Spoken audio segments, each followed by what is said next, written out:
ang natitirang 624 billion pesos ay maaari pa ring pagmulan ng korupsyon.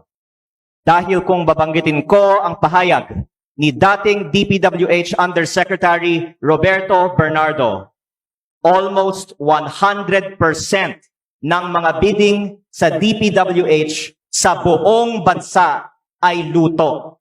Almost 100%.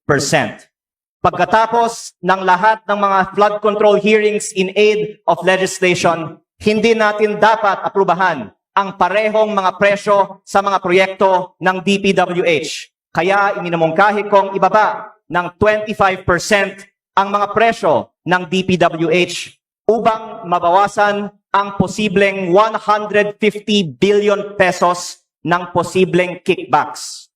Mr. Speaker, I want to make this very clear. Ang DPWH ang nagtatakda ng mga presyo at sila rin ang nagsasagawa ng mga bidding.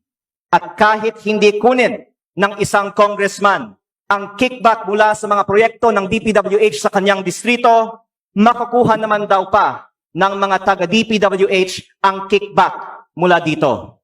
Kaya itinutulak ko na ibaba ang presyo ng DPWH para wala nang makukuhang kickback ang DPWH. The only thing necessary for evil to triumph is for good men to do nothing, dear colleagues. I believe that our distinguished colleagues here are good men. That many of us here want to end kickbacks in DPWH, but assume this is impossible. I am making this manifestation in hope that we can chip away at the perception of impossibility. Maaari nating wakasan ang kickbacks sa ilang distrito ng DPWH at balang araw sa buong DPWH.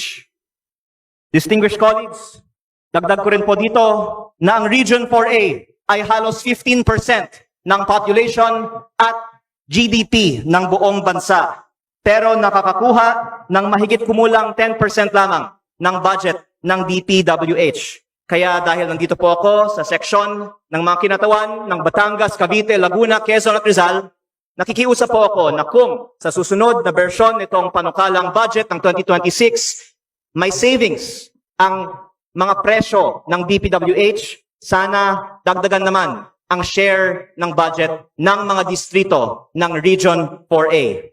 Pangwakas, umaasa rin ako na hindi tutol ang mayorya na patuloy kong ipahayag ang aking pagtutol sa overpricing at mga kickbacks sa